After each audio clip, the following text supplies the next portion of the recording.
It's another classic runner's dilemma. Do you buy last year's model or the new release? Today, we're comparing the Nike Vaporfly 3 versus the Nike Vaporfly 4. What's up, everybody? I'm Eric McIntyre, aka Rad Dad Bod, and you're watching Rad Dad Bod TV, where we review running shoes. Today, like I said, we're going to be comparing the Vaporfly 3 versus the 4, and if it's your first time watching one of my videos, you may notice some timestamps below.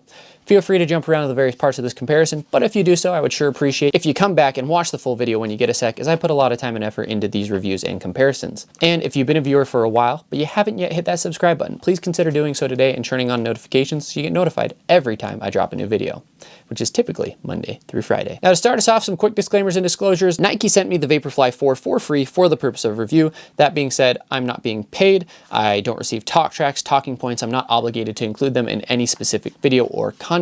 No one watches the videos beforehand, and all thoughts are entirely my own. Now, as far as the Vaporfly 3 though, I did buy this one with my own money. Now, starting us off with the intended use of these shoes, ironically, it has kind of changed from the 3 to the 4. Now, they're both super shoes, so they're still built for racing, but up until this year, the Vaporfly was Nike's premium racing, like marathon racing shoe. With the release of the 4, it's really kind of being marketed more towards maybe the half marathon distance as opposed to the marathon distance, with the alphafly kind of taking that premium marathon option. That being said, you can still race up to the marathon in this shoe.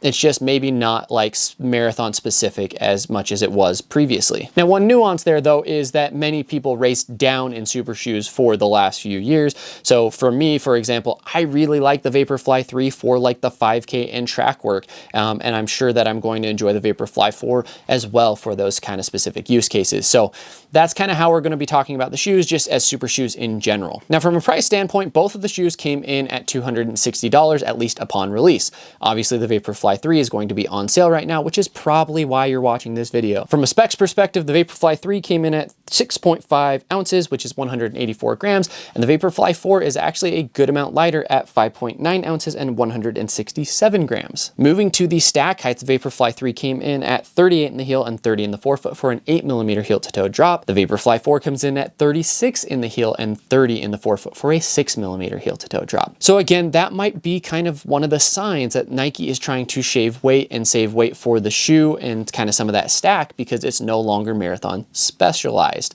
Versus with the marathon specialized kind of super shoes, you often see them with crazy geometries in the midsoles just to kind of justify the measuring point of 40mm in the heel to make them professional use legal. Now, from a fit standpoint, both the shoes fit true to size lengthwise, but the fit is pretty different throughout the width. The Vaporfly 3 I felt like had a narrow midfoot, a kind of wide heel, and then a fairly standard overall toe box. In fact, I was a little bit surprised with how accommodating the Vaporfly 3 was in areas other than the midfoot. The Vaporfly 4, however, still true to size lengthwise, but I feel like it fits narrow throughout the entirety of the shoe. So much so that I actually might consider half sizing up if I were to get another pair. Now, moving to the uppers, the Vaporfly 3 had that fly knit upper. I found it to be really, really comfortable. Obviously, it's very, very airy. You can see through the shoe. It lacked a little bit of structure and kind of felt baggy in some weird, awkward areas at times.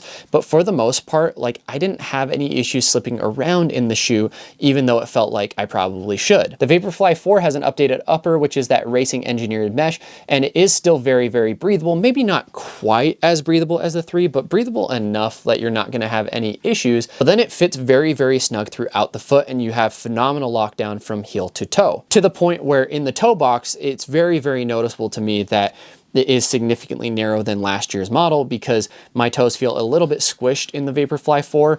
On the 3, they feel fine for the most part. Now, neither of these shoes have gusseted tongues, which is really frustrating, but it's more noticeable in the 3 over the 4, because with the 4, it really just is so snug that that tongue doesn't go anywhere. With the 3, sometimes it kind of shifts around a little bit, not necessarily when I'm running, but as I'm trying to get the shoe on.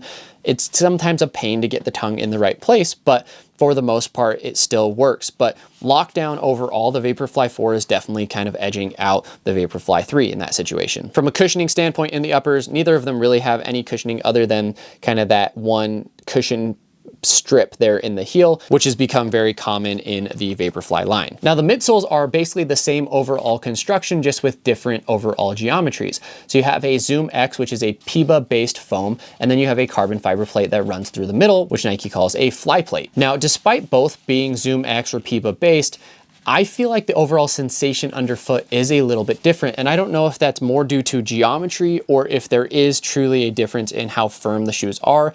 It could also be that I have significantly more miles on my Vaporfly 3 over the 4, and the 4 will feel a little bit different over time. To me though, the Vaporfly 4 feels a lot firmer overall underfoot than the Vaporfly 3. In fact, the Vaporfly 3 is still very snappy, but I feel like it's a little bit more bouncy, a little bit more out of control overall, which is like kind of fun, especially when you're running really, really fast. Where the Vaporfly 4 feels a little bit firmer, a little bit more structured, a little bit more snappy overall. Now, both of them have super narrow bases, but the Vaporfly 4 is actually a good amount narrower there, kind of in that taper. And as such, I would expect the Vaporfly 4 to feel more unstable, but because the foam seems to be a little bit more structured, the Vaporfly 4 actually feels more stable to me. I do feel like it loses some of the fun, some of the pop though from the previous models, both the 2 and the 3. I didn't run in the 1, but it's still fast. And neither of these are going to be pace versatile, right? Both of these are for racing. So it's still fast, and but the speed feels maybe a little bit more effortless.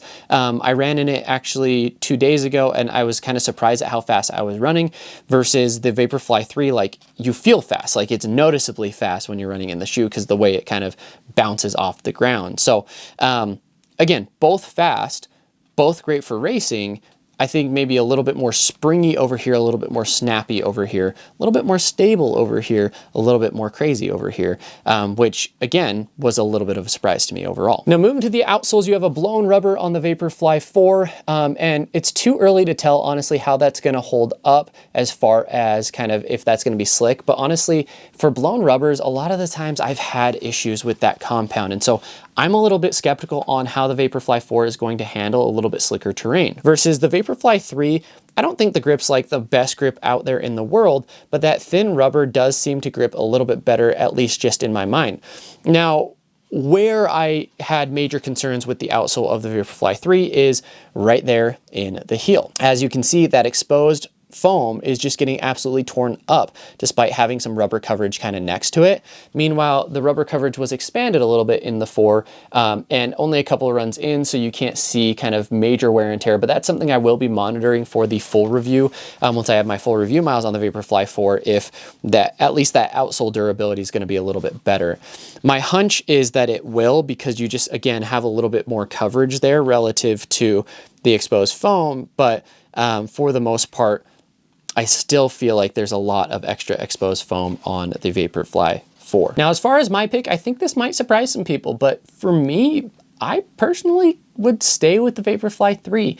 I'm wondering, again, am I going to feel different in 50 miles, 100 miles with the Vaporfly 4? Is that foam going to maybe soften up a little bit and become a little bit bouncier overall, similar to the sensation of the 3?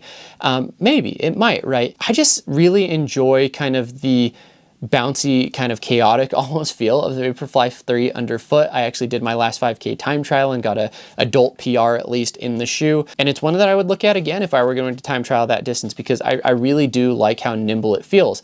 Now, the weight of the Vaporfly 4 is really appealing to me because it is noticeably lighter. And so I'm hoping that the foam does kind of get a little bit more crazy as I run a few more miles in it, get kind of it broken in a little bit more, and we'll see kind of how that feels, because I think a lot of the construction of the 4 is better than the 3. I should say though that I also do like the fit of the 3 a little bit more, because I do feel like the 4 got a little bit more narrow, and I'm not a wide-footed runner. I have more of a standard foot, but it was noticeable in the 4 how narrow it was versus the 3. It was not so much that I was like thinking about it while I was running. I was thinking about it while I was running in the 4. So if you absolutely love the 3, maybe even the 2, and you can still find the 2s on sale, my suggestion would be to stock up on them, because this is, even though it doesn't look like it, I think it is a fairly significant change between models, honestly. And so whenever that happens, again, you want to stock up on your favorites. If you end up liking the 4, we'll see what the 5 looks like, right? So just some final thoughts.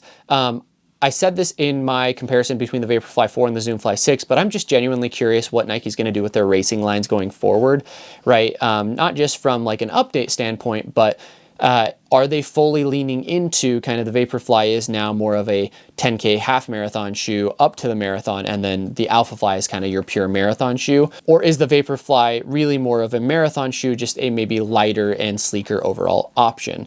Along with that, what is the Zoom Fly 7 going to look like? What is the alphafly 4 going to look like, right? Lots of questions that I have about upcoming models. I haven't seen previews of those. I don't actually know if they have release dates. I'm sure they're planned, right? But just genuinely curious to see where Nike goes from here. They made a lot of changes in 2025, not just to their racing line, but also to kind of their daily training lines. So they're doing a lot of things, kind of shaking things up, and it's always fun to kind of follow that and see where that's going to land. So if you watched this far, I sure appreciate you. Let me know in the comments if there's any other reviews or comparisons that you guys would like to see.